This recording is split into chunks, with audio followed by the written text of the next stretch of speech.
So much during the past few days to help us coordinate this marvellous air display for you. Without the support of so many local sponsors and supporters, absolutely impossible to mount such an adventurous air show as this. And we let them fly off to the Wild Blue yonder team, the Red Arrows!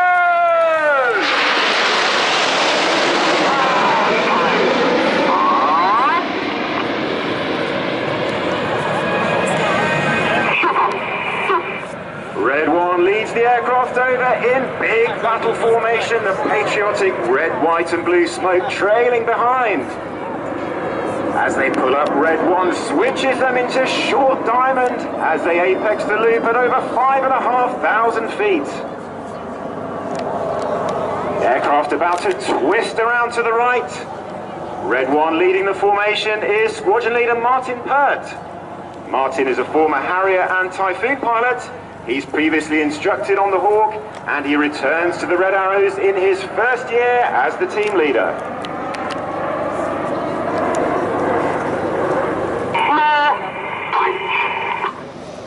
As Short Diamond moves off to our right-hand side, Red 1 is about to change formation into the first of our RAF aircraft shapes. Currently deployed on operations in the Middle East and protecting the skies of Great Britain 24 hours a day, it is, of course, Typhoon. Red 1 bringing Typhoon in from the right, he's about to move. Upside down at 2,500 feet goes Typhoon, that distinctive shape against the overcast sky here in Bournemouth. On the right of Red 1 is Red 2, Flight Lieutenant John Bond. John is a former Tucano instructor and display pilot. He joins the team from the Typhoon Force and is in his first year as a Red Arrows pilot. RAF Marham, it's our 5th generation stealth aircraft, capable of simultaneous air-to-air, air-to-ground and electronic warfare missions. It is, of course, Lightning.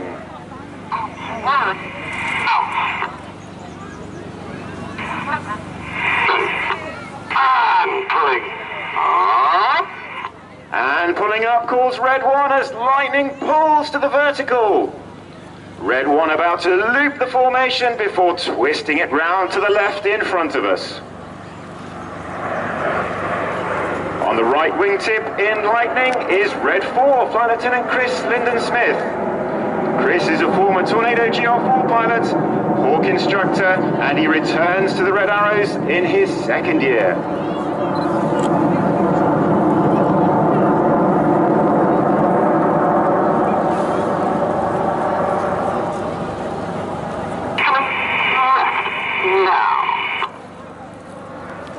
This is Lightning.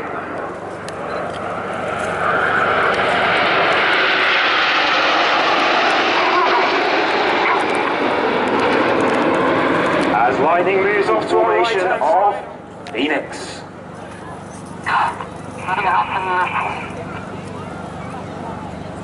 On the left of Red 1 in Phoenix is Red 3, Squadron Leader Mike Ling. Mike has asked me to say hello to most of the audience today, and that's Nicola, Isla, Tom, Becky, Trevor, Bethan, Finn, Noah, and Amelie. I think I got them all in. The smoke is about to come on for the Phoenix Pass.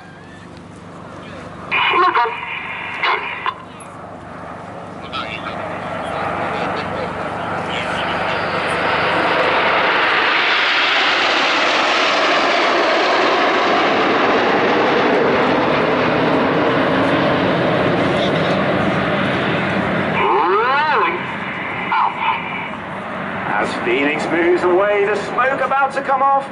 Red 1 about to change to our trademark formation shape. This is seen on our flying suits on our crests of both the reds and the blues.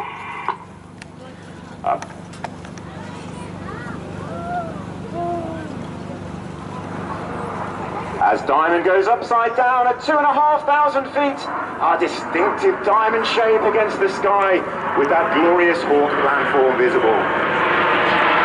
On the left wing of Diamond is Red 5, Flight Lieutenant Dan Lowe's. Dan is a former Typhoon pilot and weapons instructor, and he would like to say hello to Mum, Dad, Aidan, Jules, Clark, Anna, and Dave.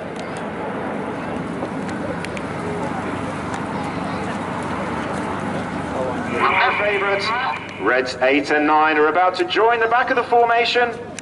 This one representing the combat aircraft, having served for 3 decades on the front line, about to retire from service. It is, of course, Tornado. We see some amazing pictures of Tornado on social media, so get those cameras ready. Red 1 is about to call the smoke on. He'll call 8 and 9 to roll go. Red 9 will be as enthusiastic forever, and today he's going to give a special roar for Jess as we start Tornado.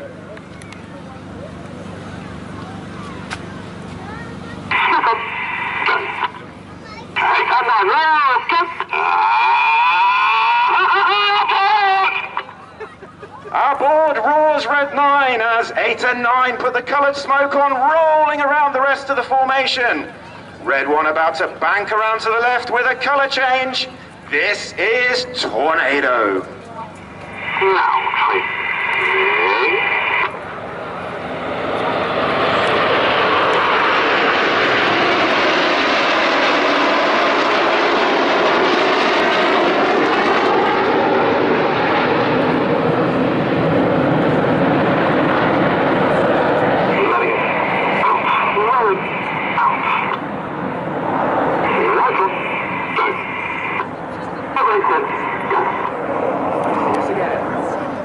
The rear section, nicknamed Jippo, the back 4 aircraft, and that's named after the surname of the first leader of the back section. Well, Red 1 has called the aircraft into Phoenix formation, which I'm delighted to say means he's starting the second half full.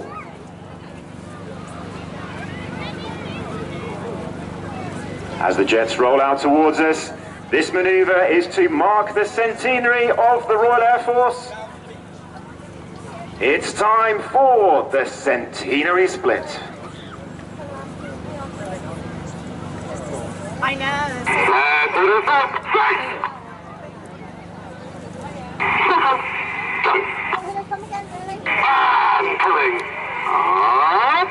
And pulling up calls Red 1, 7 aircraft pulling to the vertical, the synchro pair staying low in the centenary split.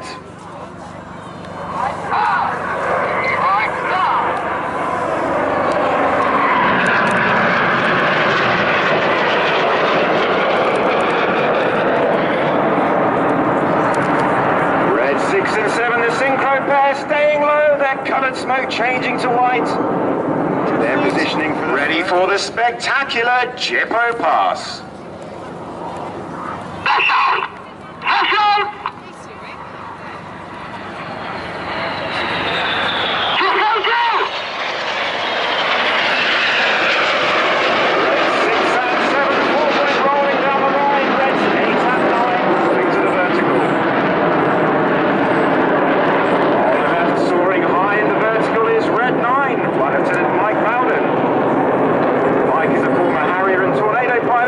He's in his 4th and final year. Red 1 has called them down into an inverted V. Red 9 goes straight down the middle in the goose.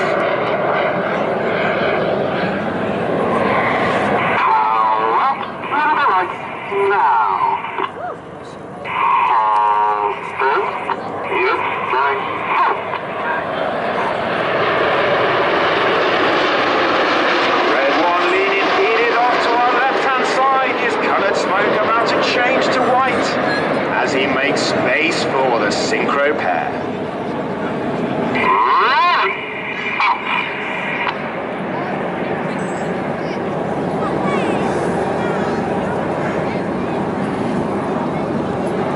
Time for the heart.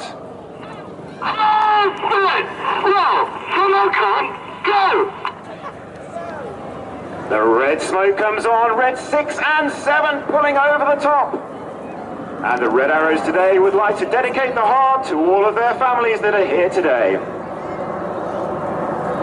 Here comes Red 8 from the top right. The smoke is on to spear the heart.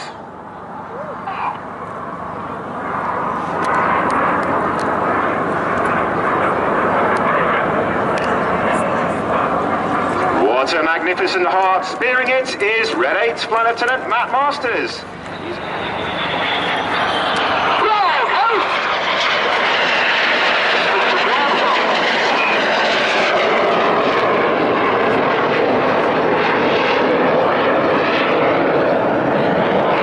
Vertical brake. Here they come, Red 1 leading them up to the vertical, about to twist to the right. Now.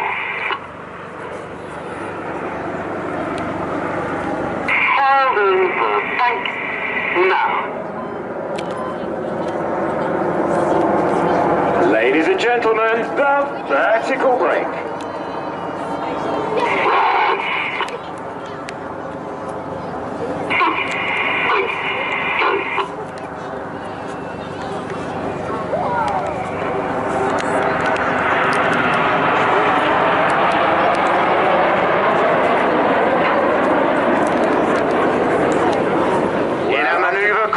The circus.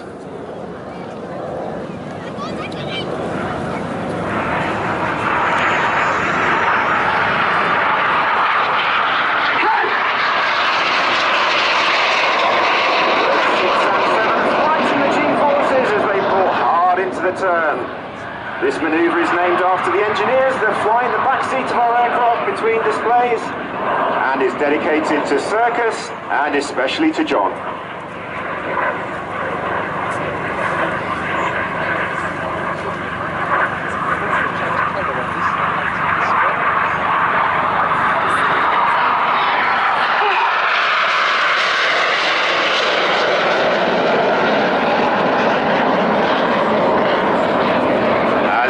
Snip their smoke, it's time to look out to the roll twice in a snake-like pattern across the sky. This is Python.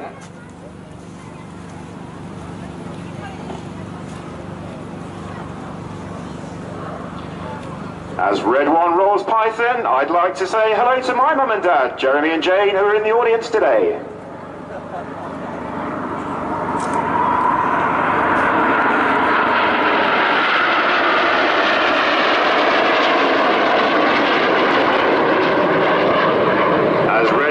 Up for the second roll, I'd like to make a special mention to a young lad in the audience called Michael Sutton. He's here with his mum on his birthday, and his friends Andrew and Nicholas are here too.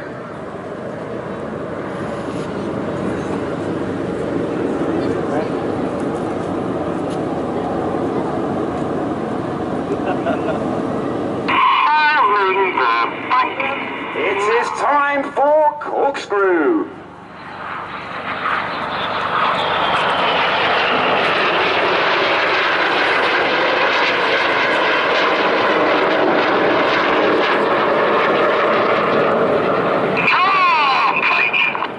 Complete calls Red 6 as he rolls away.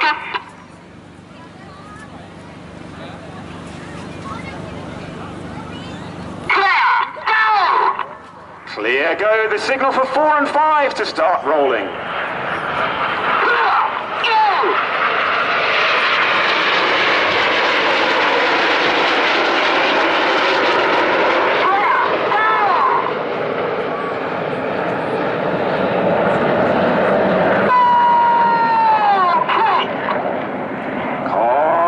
Whispers Red falling around the rest of the formation. Red 6 and 7 about to roll in the spectacular Jippo break.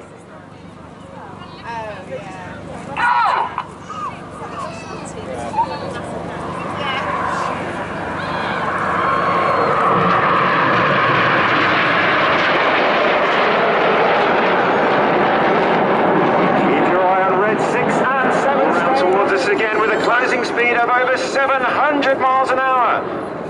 Red 6 on the left, Red 7 on the right. Red 6 is going to roll inverted, Red 7 the right way round. They will cross in front of us before switching in the vice versa.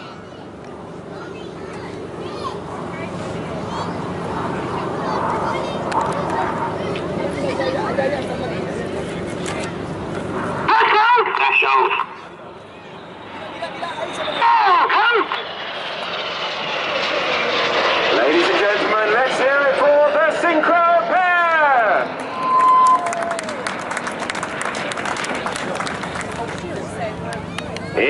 time for the spectacular Vixen break.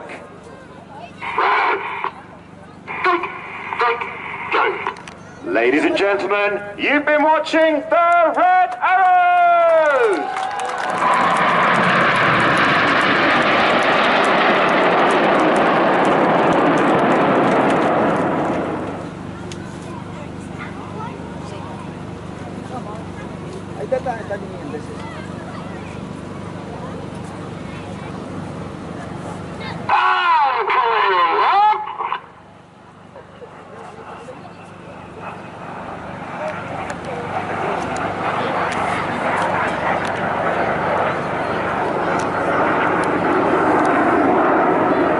Ladies and gentlemen, you've been watching the Red Arrows!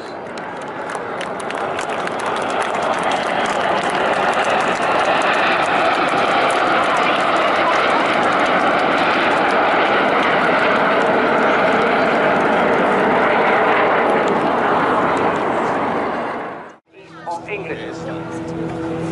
So, how do you become a Tigers Army Parachute Display jumper? Well, firstly, you have to be a member of the Queen's Division, you have to serve in the regiment, and you also have to be a skydiver. It is sports parachute, ladies and gentlemen, not military. Each year we do run a competition. If you are lucky enough to be close to the DZ, you'll see the orange marker in the shape of a T. This denotes the centre of the drop zone. This is now a live drop zone.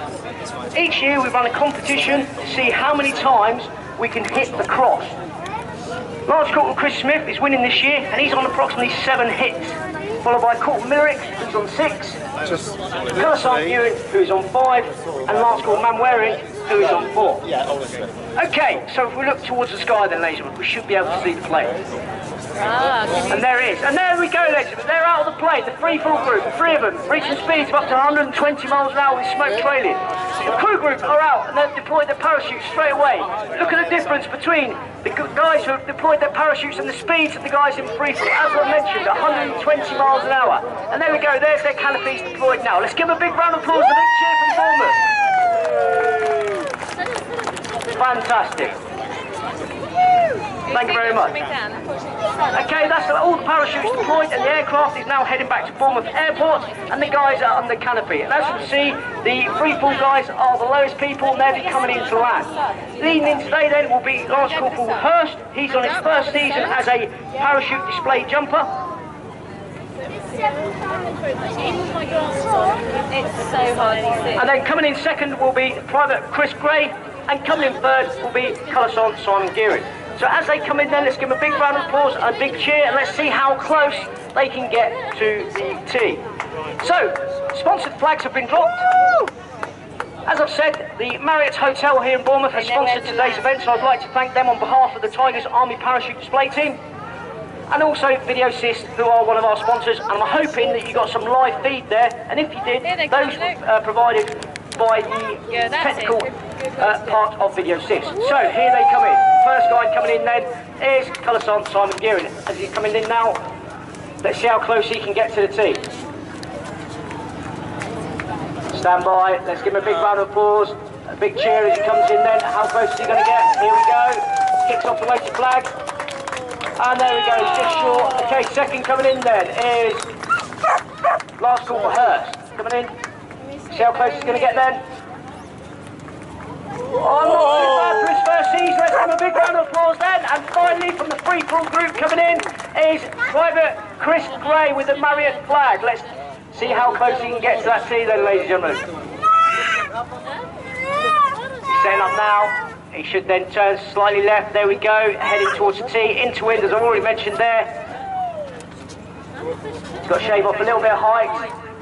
And let's see how close he's going to get to that tee. And just over the top there, fantastic. Let's give the freefall group a big round of applause. Okay, switch your focus to the guys up in the air, the freefall group. Piloting in the middle of that today then is Corporal Frank Millerick, and to the left is Lance Corporal Chris Smith, and to the right, Lance Corporal Jake Manwaring. The cameraman is flying around behind trying to get the best possible pictures they can. They'll fly to an area called the wind cone. Once they get there, they're going to transition to a downplane, and here they go. They're going to reach speeds up to 80 miles an hour, straight down. The cameraman, to give you an idea, will struggle to keep with him. And this is the trick that we call the banana armour, and there we go. It's going round and round and round, and reaching down towards the earth at speeds of up to 80 miles an hour, and here it goes. Towards the diesel, and as they split. Okay, here we go. Let's see how these are the ninjas. These are the guys that predominantly hit the T. So the first guy firing down then on the Union canopy is Corporal Frank Millerick. The second canopy, as we look up, with the purple smoke, Lance Corporal Jake Manwaring on his final year of the display jumper. And at the top there, the third canopy under the P&O cruisers is Lance Corporal Chris Smith. So, coming into land, let's see Corporal Millerick, the jump master, team leader. How's he going to get on? Look at him flying. Oh God, he's so quick.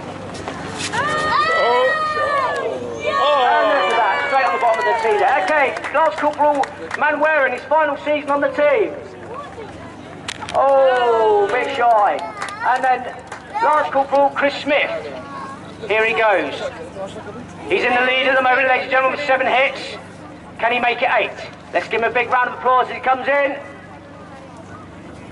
Oh, look at that, he nailed it. Well done, Corporal Smith. And finally, the team cameraman on his last season as display jumper with the Tigers Army Parachute Display team is Private Leon Nance. And well done, ladies and gentlemen. That was the Tigers Army Parachute Display team. I hope you enjoyed what we've done, and please come back and see us again tomorrow. Okay, what's going to happen now then is the guys are going to sort out their kit and equipment. They're going to get ready, they're going to put on their headdress, and they're going to do a line-up to meet the VIP.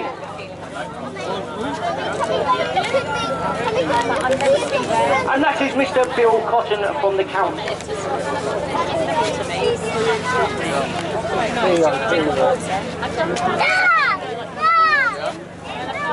Okay, so as you can see there then, ladies and gentlemen, the guys are now sorting out their kit and equipment. As I've said, they'll close in, they'll take a knee, they'll remove all their kits, they'll get their headdress on. I'd like to take this opportunity, as you can see, the Coast Guard coming in on the boats who have been out there for our safety, so thank you to them, but also thank you to all the emergency services here this weekend who provide the security to the event to take place, so thank you to them.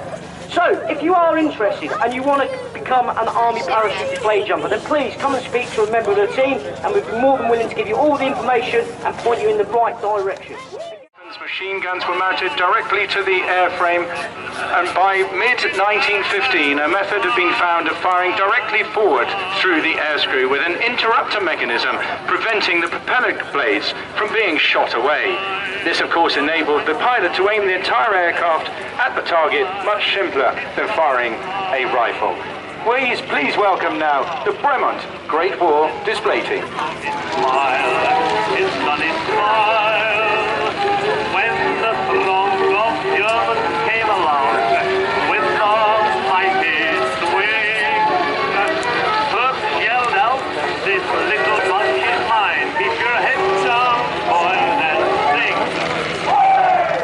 Pack up your suppers in your old kit bag and smile, smile, smile, while you balloon but to light your fag. Smile, boys, that's the style. What's the use of worrying? It never was worth a while. Pack off your troubles in your old kit bag and smile, smile, smile. Pack off your troubles in your old kit bag and smile, smile, smile, while you balloon it but to light your fag. Smile, boys, that's So whilst this lonely dogfight is taking place right in front of you, beware now, because we have an entire 2 sets of patrols, both enemy and friendly forces, approaching dead center from high. They're diving in right now to commence one of those famous battles across the fields of the near continent. So, ladies and gentlemen, boys and girls, imagine the fear in your belly. This is early 1914, 1915. We're in the trenches, and this fleet of fearsome new terror planes, these new aircraft, are diving down amongst you and wreaking havoc all around, firing air to ground, firing on each other. And these amazing new airplanes, currently hardly known, hardly seen, but now deployed as a fearsome new weapon on the World War front over France and Belgium.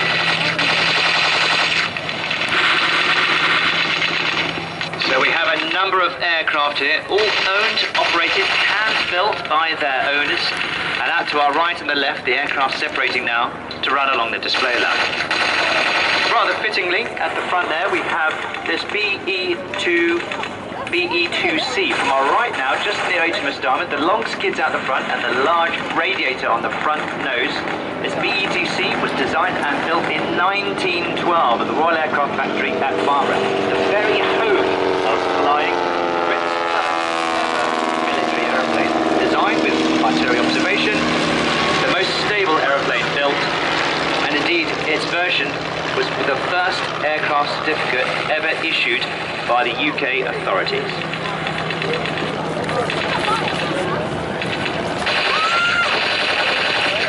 Flying the Sopwith triplane today and being chased by the Fokker with Peter Bond is Gordon Brandon. Now, Gordon has been the team leader since its inception and was trained on Chipmunks by the Royal Air Force, who was also a member of the University Air Squadron, and then was selected for BEA BOAC. Now, that's a few years ago, isn't it? The training scheme for graduates at Oxford Flying School, and went on to fly commercially for 30 years. So he's flown a massive range of early jet airliners, BAC 111, 757s, and has got well in excess of 15,000 hours. Now just a crowd front there, that amazing roaring noise. And there's two triplanes in front of us now. One British, one German, one British and German markings. At the front, smoking a little bit, I think he's taking a bit of a beating, is the Sopwith triplane. It's a replica of November 500, the first ever triplane prototype. First flew in June 1960. Bypassed the normal test flight, such was the rush to get aircraft to the front, and went straight to France, conducting its test flying at the front in combat with the Royal Naval Air Service. And allegedly this model aircraft replicates one that went into service within 15 minutes of arriving on the front. Two squadrons operated until 1917. The aircraft themselves, the triplane, is very popular. That third level wing adding extra lift, and the engine power as it increased really made it popular with the aircraft and the pilot.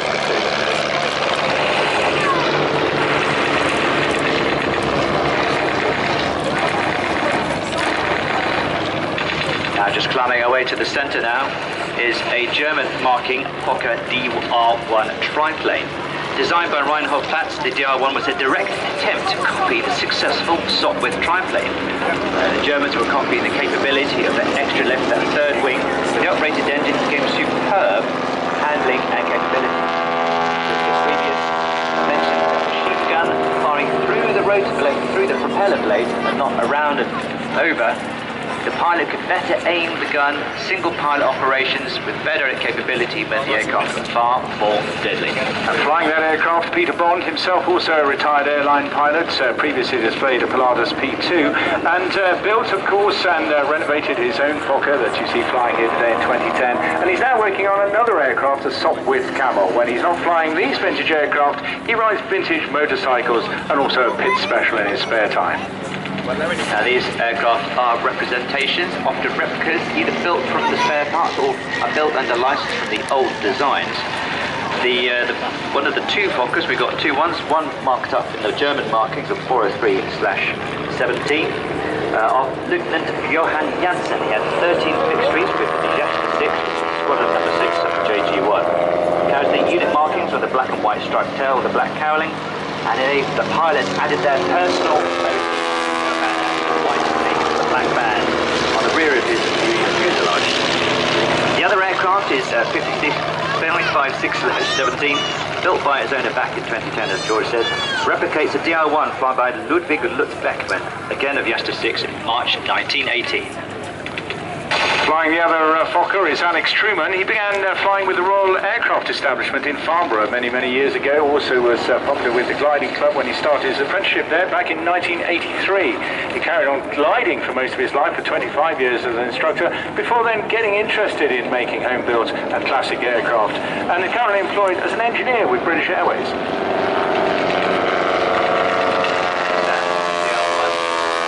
Just tipping in behind the SC-5 there. SC-5 aircraft, again another successful development. Royal Aircraft Factory SC-5A, originally built and first flew in November 1916. Only 77 were built before they uprated it with yet more power and a bigger engine. again, a constantly changing and evolving situation as pilots and the engine and the companies that built them saw ever increased performance and lethality.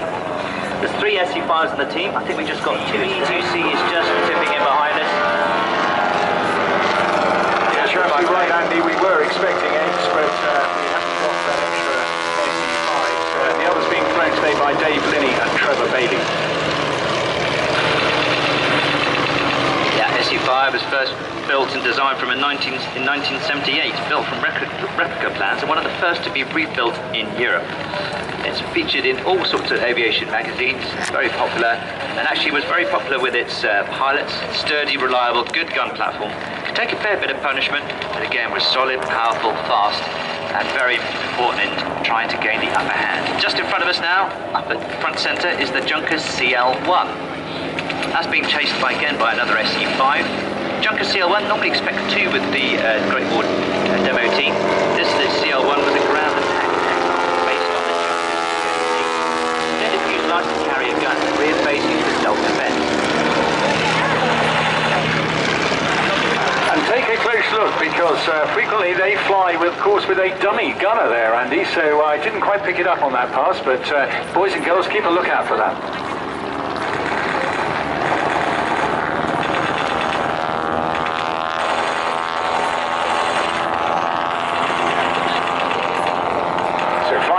SC5s we haven't mentioned yet, Dave Linney, who in 1965 joined the Air Force himself. He flew Harriers, retiring as a squadron leader.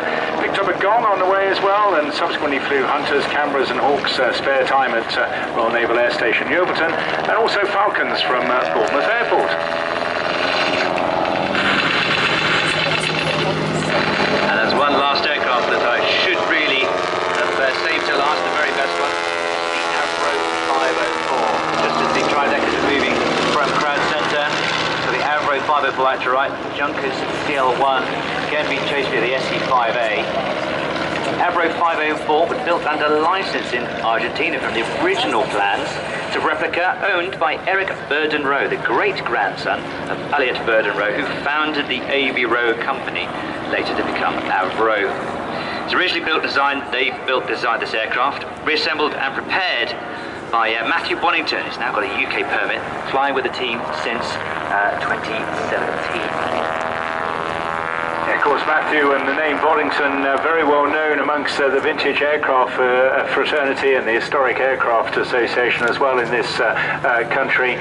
He was instrumental in really recovering the development of the VE2 from his very own father, and he was introduced himself to World War aviation on the film set in Ireland, where his father first flew in films such as the Blue Max, Starling Lily, von Richthofen, and of course Brown as well. His father was tragically killed in 1970 whilst flying the film of Van Richthofen and Brown when Matthew was just 8 years old. Well, that's an incredibly evocative presentation and collection of aviation history, both in development of aviation as it rose from balloons and artillery spotting into the actual air combat and the fight for knowledge and information gleaned from the enemy. Now it looks like the aircraft now all moving into position now, into trail, and it's our last chance to say a big Bournemouth thank you. With those open cockpits, all the pilots can definitely see, and if you shout loud enough and cheer loud enough, they can probably even hear you over the noise of those amazing engines. Yes, boys and girls, mums and dads, what have you got? This is the last pass from the Bremont's Great War team. Please give them a massive wave and farewell. They've done a fantastic job, and what a wonderful, wonderful sight they've given us. Big wave of cheers. I think we've got 2 SE5s at the front, the CL Junkers just to their left. Got the DR triplanes, the Sopwith Camel, the VE2C just behind them, and then finally Sopwith triplane bringing up the rear.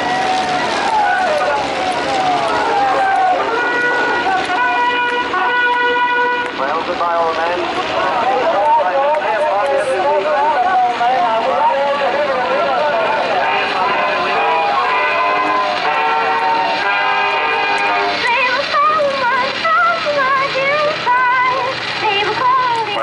Agree that that's a marvellous commemoration, of course. No lovely war at all, very, very horrific indeed. And of course there'll be many celebrations around the country and throughout Europe, I'm sure, in November.